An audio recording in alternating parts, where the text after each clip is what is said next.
Yo que soy americano, no importa de qué país, quiero que mi continente viva algún día feliz. Quiero que mi continente...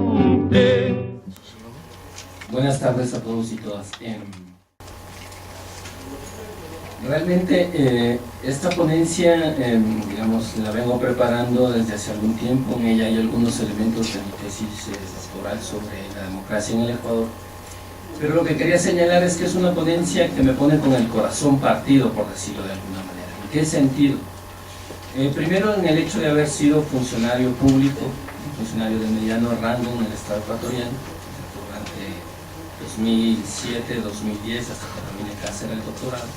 Y por lo tanto, lo digo sin ambajes, estar de alguna manera comprometido con lo que yo creo que son procesos de cambio, denominado proceso de revolución ciudadana. Y decía corazón partido porque antes de ingresar al Estado, trabajé casi durante 7 años como, digamos, como parte del equipo técnico y de capacitación de organizaciones indígenas y campesinas del país. Entonces digamos como que ahí se produce una especie de quiebra por estos dos tipos de trabajo que desarrollé antes de venir acá a hacer el doctorado en la UNAM. En esa medida he tratado de asumir más bien un papel, digamos, lo digo entre comillas porque todos sabemos no hay la academia pura que mira, digamos, sin ningún ambaje político, pero he tratado de hacer el esfuerzo de mirar los elementos que llamo positivos o interesantes del proceso de cambio en el Ecuador y desde luego los aspectos negativos. Por eso en mi ponencia la divido en 3 niveles. La primera, una serie de hipótesis sobre el Ecuador, que en algunos casos son muy conocidas, pero me van a permitir explicarle la magnitud de los cambios. El segundo elemento es los elementos positivos que yo denomino, o la magnitud de los cambios de la Revolución Ciudadana, y tercero, las críticas que se puede hacer a este proceso. Entonces empiezo básicamente la ponencia. El Ecuador, ya lo han dicho varios panelistas, es un país, a pesar de su tamaño, 275.000 kilómetros cuadrados, un séptimo del territorio mexicano. Es un país bastante complejo. ¿En qué sentido? Tenemos 3 tipos de clivajes, y ya luego explico por qué es más complejo, o por qué creo que es más complejo que otros países. Tiene un clivaje de tipo regional, costa, sierra y Amazonía. Tiene un clivaje de tipo étnico-racial, llamémoslo, una profunda segmentación de la sociedad en base a su color de piel. Algunos colegas le llaman pigmentocracia. No se parece al apartheid, pero sí es una profunda exclusión sobre todo de lo indígena y negro. Y evidentemente un profundo clivaje de clase. ¿Qué es lo que le hace diferente estos 3 elementos con otros países? Por ejemplo, si bien es cierto, voy a citar el ejemplo, Colombia tiene regiones, o México también tiene varias regiones, el norte, el centro, el sureste mexicano, la diferencia está que en el Ecuador esta región, esta diversidad regional se convierte en una variable política. Me explico rápidamente. En el Ecuador no puede haber un candidato a la presidencia de la República que sea de una región y el vicepresidente que también sea de la misma región. Voy a poner el ejemplo, Rafael Correa es un presidente que viene de la región de la costa y su vicepresidente es de la sierra. E históricamente es así, no puede haber un presidente y un vicepresidente que sean de la misma región por el profundo clivaje regional. De tal manera que hemos llegado a momentos incluso en que los presidentes han ganado solamente con el peso población, con la votación del peso de una región, ¿no? Entonces, no es que otros países no tengan regiones, pero en el Ecuador se convierte en una variable política. El tema de la exclusión étnica, para todos conocidos, y el tema de clase, de tal manera que tenemos una sociedad, siguiendo a Zabaleta, retomando el ejemplo de Bolivia, una sociedad, diríamos, abigarrada, donde el color de piel va a coincidir con tu clase social. Eso también es bastante evidente. Una cuarta característica que quería explicar al Ecuador es su débil desarrollo capitalista, que no es ninguna novedad. Un modelo primario exportador basado primero en el café, cacao, banano, flores, camarón, petróleo, etc. El quinto elemento es la existencia de una oligarquía, y aquí quiero remarcar este elemento porque a veces se suele olvidar este punto, ¿no? Sobre todo en lecturas desde países, llamémosle, un poco más grandes, ¿no? Digamos, cuando se piensa en oligarquía, generalmente en el caso mexicano, se piensa en la liquidación o el cierto digamos, desaparición, por poner de alguna manera, de la oligarquía mexicana a partir de la Revolución Mexicana. O cuando se piensa en Bolivia, se piensa el fin o la limitación del poder oligárquico en la Revolución del 52. O cuando pensamos en Costa Rica, pensamos el fin de la oligarquía después de la Guerra Civil en los años 40. En el Ecuador hay una marcada diferencia, puesto que no ha habido un proceso de liquidación o de detenimiento o de anulación del poder oligárquico. De hecho, desde 1912 hasta la actualidad, me atrevería a decir, evidentemente con variantes, no digo que la oligarquía de 1912 sea la misma que ahora, la oligarquía pervive en la sociedad ecuatoriana, ha mutado, pero no hemos tenido un proceso revolucionario al estilo del 52 o al estilo de 1910 que liquide y ponga en jaque a las élites oligárquicas. Y entonces ahí hay otro elemento que me gustaría mencionar. Y el último, la no formación de una nación. Digo esto pensando en México, ¿no? A nosotros los ecuatorianos nos pasa que cuando nos preguntan, oye, ¿y cuál es el plato típico de Ecuador? Entonces, por poner solo un ejemplo vago, no quiero decir que este sea la expresión de la nación. Entonces los ecuatorianos que estamos de diferentes regiones nos quedamos pensando. Y yo digo, pues, por decir un plato, el yapingacho. Y de pronto salta una compañera que es de la costa y dice, no, el ceviche. Y un amazónico te dice, no, es las yucas con maito, tu pescado de río. ¿A qué me refiero esto? Es que la profunda clivaje regional, clasista, étnico, le ha impedido constituir una nación, por lo menos en los sentidos que estamos pensando de la nación moderna, ¿no? Voy a poner otro ejemplo para mostrar lo que quiero decir. En Ecuador no tenemos una sola fecha de celebración de las fiestas patrias. Tenemos 3 fechas. Cada una corresponde a una de las regiones del país. El 9 de octubre en la costa, en Guayaquil, el 10 de agosto en Quito y el 3 de noviembre en la Sierra Sur, Cuenca. Lo cual evidentemente también explica la existencia de 3 élites regionales de carácter neoligárquico y la imposibilidad de tener una élite nacional o con vocación nacional que le imprima, siguiendo las lógicas de los años 70, una estructura nacional o un sentido nacional. Entonces, tienes este país complejo que, digo, me demoro un poquito, lo repito, no es nada desconocido para mucha gente, pero que me permite explicar lo que está pasando ahora en el proceso de revolución ciudadana. ¿Cuáles son los elementos que quiero plantear hoy día? Uno, al no tener, son 6 hipótesis en realidad que planteo. Uno, en el Ecuador, a diferencia de Bolivia y México o Costa Rica, no hubo una fase, por lo menos visible, de clausura de la fase oligárquica, o por lo menos de las élites oligárquicas. Existe la pervivencia de una neoligarquía. 3, durante los 80 y los 90, y aquí viene una parte que me gustaría debatir, que es bastante polémica, no hubo neoliberalismo en el Ecuador entendido en el concepto puro. Me voy a explicar más adelante. 4, la revolución ciudadana sí es una revolución tomando el contexto ecuatoriano. Y 5, la revolución ciudadana o el proceso correísta, como quieran llamarlo, no es un hecho inédito en el proceso ecuatoriano, más bien es una de las tantas fases de modernización que ha experimentado el país. Entonces, voy a intentar demostrar estas 6 hipótesis. Primero, cuando me refería a que no había una clausura de la élite oligárquica y la pervivencia de las oligarquías hasta bien entrado el 94-95, me refiero a que, por ejemplo, las élites oligárquicas medraron del Estado hasta bien entrados, qué sé yo, hasta el 2004 o 2005, atraparon el Estado en una especie de Estado botín, ¿no? Capturaron el Estado y de ahí apalancaron sus mecanismos de acumulación capitalista. Y aquí viene la segunda hipótesis.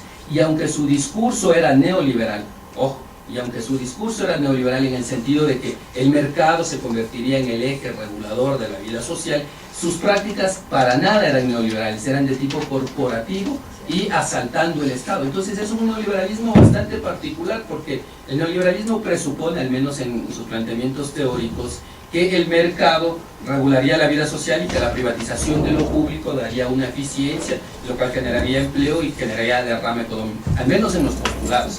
En los hechos, el neoliberalismo ecuatoriano se convirtió en un asalto al Estado. Es decir, es una élite que tiene un discurso neoliberal, pero que en la práctica asalta el Estado, lo toma como un botín y de alguna manera intenta repartirse las empresas privadas o el tesoro público, ya vemos, pero no lo consigue porque, como he mencionado, son 3 élites. Y ahí viene un cuarto elemento que no se me va a escapar, desde luego, es el papel del movimiento indígena, los movimientos sociales, en detener este intento, este saqueo del Estado, ¿no? Esta élite corporativizó el Estado. Voy a poner un ejemplo. Hasta antes del 2006, de las 200 y pico instituciones estatales que tenía el Ecuador. No recuerdo exactamente la cifra ahora. 166. Ojo, 166 tenían una representación directa de los gremios empresariales. Es decir, la política pública en el Ecuador, cualquiera venía o era tomada de manera directa por los gremios empresariales. Cito un ejemplo muy rápido. Por ejemplo, el Consejo Nacional del Banano, una de las tantas instituciones públicas que se dedicaba, mejor dicho, a legislar la política pública sobre el banano y los precios. De los 5 representantes de esta institución, 3 vienen del sector exportador, 1 de los grandes bananeros y 1 venía de los pequeños productores bananeros. Es decir, el Estado de los años 80 y de los 90 ecuatorianos es un Estado corporativo, cooptado por las élites neoligárquicas o oligárquicas, como quieran, no en el sentido peyorativo, que las utiliza para apalancar el Estado. Desde luego esto provocó, como todos sabemos, mayor pobreza, mayor desempleo, los índices son bastante elocuentes, y en esto jugó un papel importantísimo el movimiento indígena, que evitó un mayor saqueo, una mayor conversión del Estado en botín. Otro elemento que hay que destacar y que se pierde mucho de vista es que el movimiento indígena, si bien fue la columna vertebral de la movilización contra este ajuste estructural, esta captación del Estado, también hay una importante participación de la clase media quiteña en esta serie de movilizaciones, sobre todo en las caídas presidenciales. De hecho, si ustedes revisan bibliografía, muy pocos autores mencionan el papel de la clase media en la caída, por ejemplo, de Bucarán, ¿no es cierto?, de un presidente, o en la caída de Lucio Gutiérrez, donde, ojo, el movimiento indígena tuvo una participación secundaria, a diferencia de el protagonismo que tuvo durante la caída de Marwán. Esto también llevó, desde luego, a una deslegitimación de los tradicionales partidos políticos, una población permanente movilizada, hastiada y fastidiada con el sistema, etc. En el 2006 irrumpe el proceso de revolución ciudadana. ¿Qué implica este proceso de revolución ciudadana? Primero, hay que entender, Carlos presentaba hoy en la tarde y yo tenía unas estadísticas que hoy no las voy a presentar. Hay que entender primero que se trata de la emergencia de una clase media ecuatoriana, la que esta vez ocupa el Estado. Si uno puede mirar los funcionarios públicos del gobierno correísta, se va a dar cuenta que la mayoría son de extracción de clase media. Y un punto interesante, la mayoría viene de universidades privadas, no de universidades públicas. Digamos, por ahí podría haber uno de los puntos a comentar este proceso.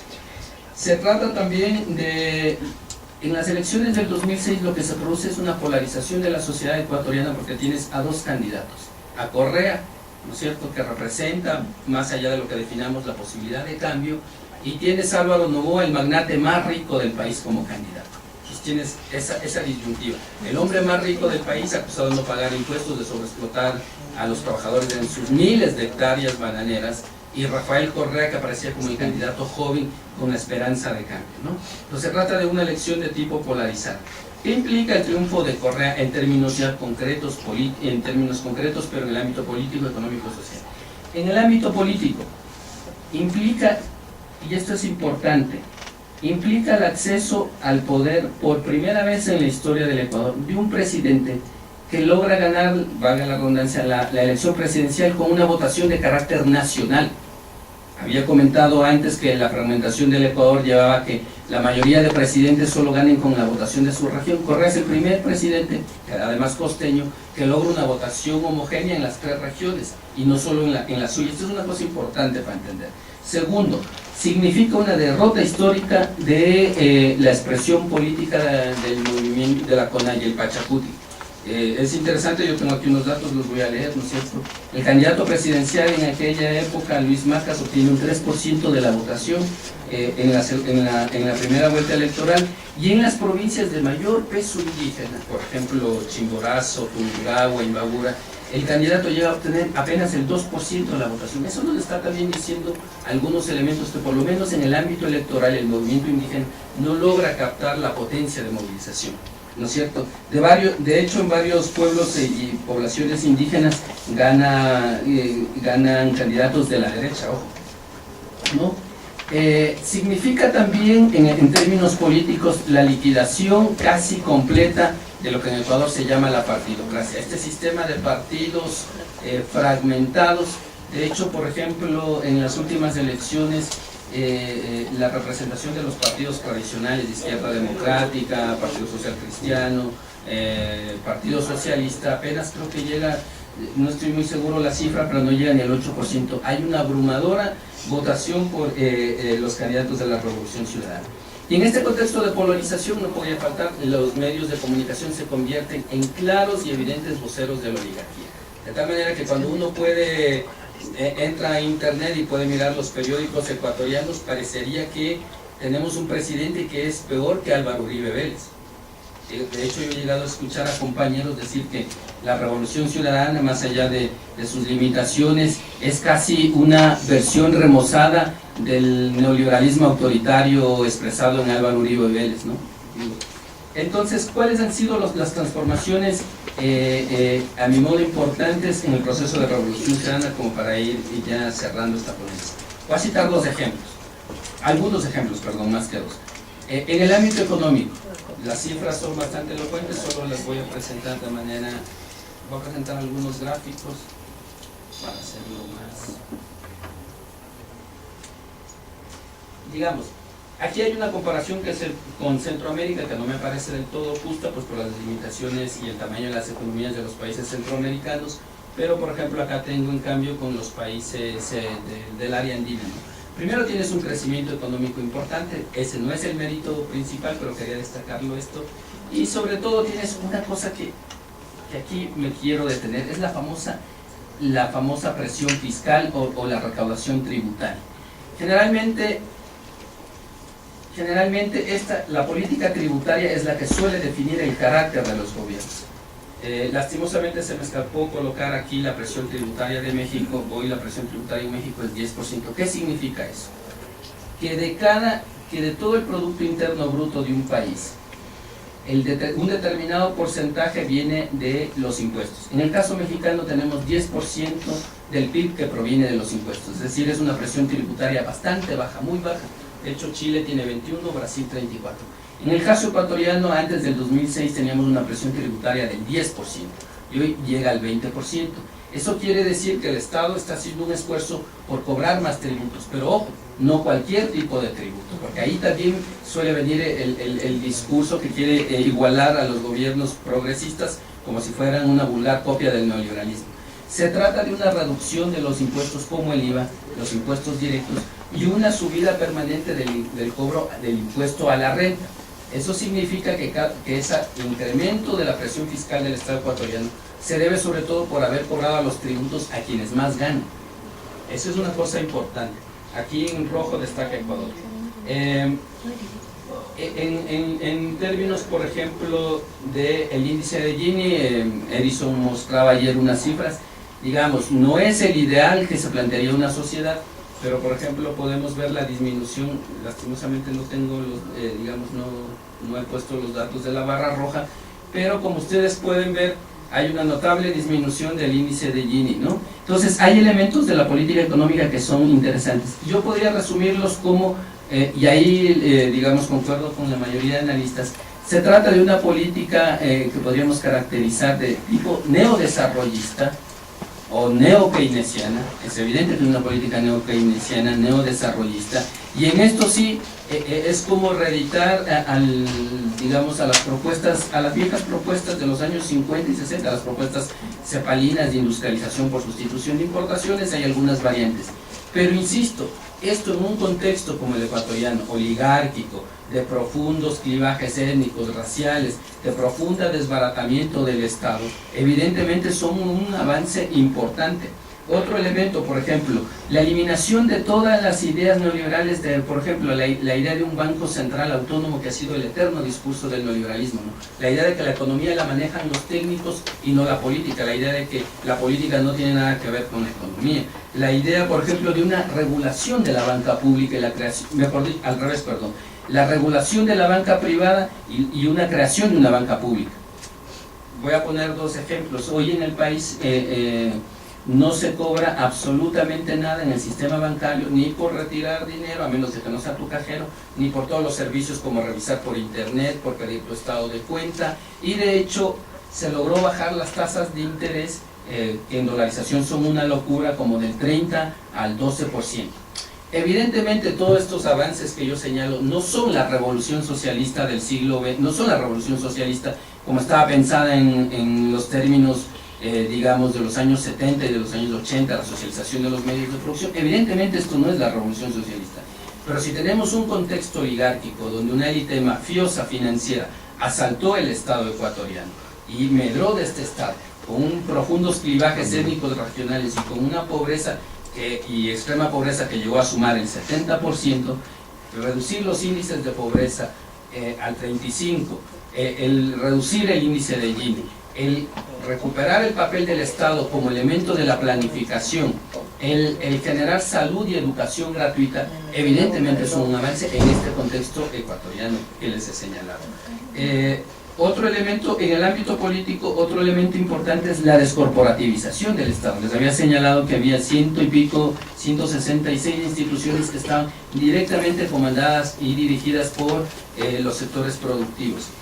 Y en la política internacional, no pretendo hacer una lista de un checklist, pero voy a nombrar algunos elementos, incluso más allá del discurso, ¿no? Porque otro de los elementos que se plantea como crítica a los gobiernos, llámale progresistas, neoliberales, es que supuestamente su discurso iría por un andarivel, que algunos hasta le dicen populista, ¿no es cierto?, por un andarivel, y su práctica política, su práctica económica iría por otro andarivel, ¿no? Entonces, digamos, en el ámbito de la política internacional, tú tienes, voy a poner el ejemplo de la base de Manta. Ustedes saben bien que, por ejemplo, en el caso hondureño tienen una base que es la de Palmerola, o en el caso colombiano 7 bases norteamericanas en el territorio. En el ámbito de la política, la salida de la base de Manta es uno de los logros más importantes. Y aquí voy a reseñar un chiste que suele hacer correr, ¿no? que solía hacer con este elemento. Y decía, bueno, si los norteamericanos quieren quedarse en la base de Manta, quieren que renegociemos y quieren que continuar en la base, pues la única condición es que el ejército ecuatoriano pueda colocar una base ecuatoriana en Miami, un poco para mostrar que la política soberana estaba en marcha, ¿no? Aparte tenemos una serie de nuevas leyes de recursos hídricos y ya me voy a detener en esta porque es uno de los puntos principales de crítica a los gobiernos progresistas. Una serie de nuevas leyes como recursos hídricos, de comunicación, de educación, de servicio público, de registro de datos, descentralización territorial, auditoría de frecuencias, comisión de la verdad, ley de educación superior, etcétera, etcétera. Serían largo enumerar, pero me voy a detener en algunos. El de la auditoría de frecuencias, por ejemplo. Una de las nuevas leyes establece que si tú eres banquero no puedes tener medios de comunicación. En el Ecuador había un maridaje entre el sistema financiero y los emporios mediáticos, de tal manera que los emporios mediáticos eran una caja de resonancia del interés financiero. Hoy día eso no existe. En el caso, por ejemplo, voy a nombrar de la ley, pensemos, de la Comisión de la Verdad, se ha empezado ya a investigar algunos casos. Evidentemente nosotros no tuvimos un problema de guerra civil como lo tuvo el Perú, Guatemala o la misma Colombia, ¿no? La reformulación de los servicios de inteligencia y de las Fuerzas Armadas, la eliminación de la representación corporativa, sobre todo de las élites guayaquileñas en una serie de instituciones, como por ejemplo las famosas, se me escapan el nombre, las famosas corporaciones o las famosas fundaciones, un modelo de la élite oligárquica guayaquileña donde se extorsionaba al Estado. Entonces digo, los cambios han sido evidentes, las cifras, digamos, pueden sostener algunos elementos, y evidentemente yo no voy a dejar de señalar las críticas a este tipo de intervención, ¿no? Insisto, mi hipótesis aquí, tengo 3 minutos y ya lo voy cerrando.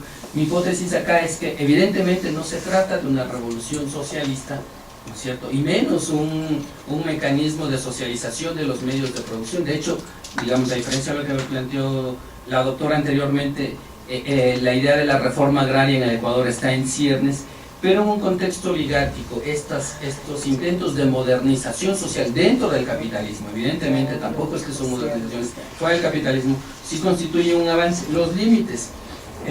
Movimiento País, evidentemente el movimiento del gobierno es una plataforma electoral que carece de organicidad, es un movimiento donde la voz cantante la tiene el presidente, es decir, ahí no hay una decisión desde los sectores sociales que se traduzca en una política. Hay una escasa participación ciudadana, a pesar de que el proceso se llama la Revolución Ciudadana.